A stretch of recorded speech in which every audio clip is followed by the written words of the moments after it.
This is Uncut with Stephen Barber of Farmstead at Long Meadow Ranch. So Farmstead at Long Meadow Ranch is a 3-acre property. We have the restaurant, we have a live fire cooking area, we have our general store, we have a cafe, and our demonstration garden. So we grow pretty much everything we use. So being a Kentucky boy, the influence for the pate that we serve at the restaurant, I've decided to use country ham and bourbon. And those are two things that I love from my home state. So we start out with pork shoulder. It's halfway frozen. We cube it up in about 1.5 by 1.5 inches. We mix the pork shoulder with our spices. We have clove, cinnamon, nutmeg, a little bit of ginger, black pepper, and mace.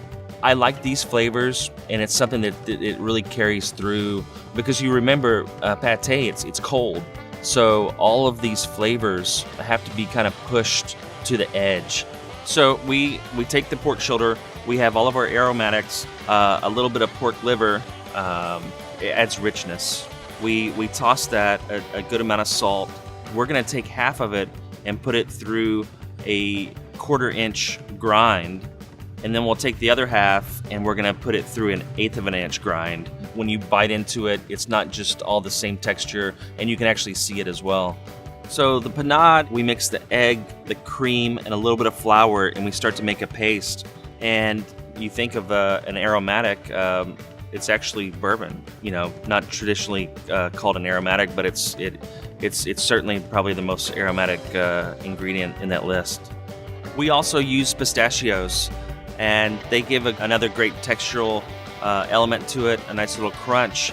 So whenever we put the layers of country ham in, we push some down, we lit some up, we push some further down, and that's going to give you a different look to your pate.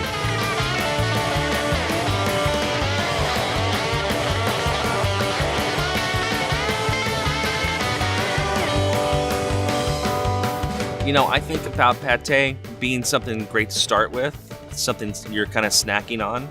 And with pate, I like to start with a good glass of bourbon. Pretty much everything's better with bourbon. The pate, I think it's something that every chef should have maybe some version of their favorite pate in their back pocket. I think it shows some technique, and it's something that we take a lot of pride in. If you can make meatloaf, then you can make pate.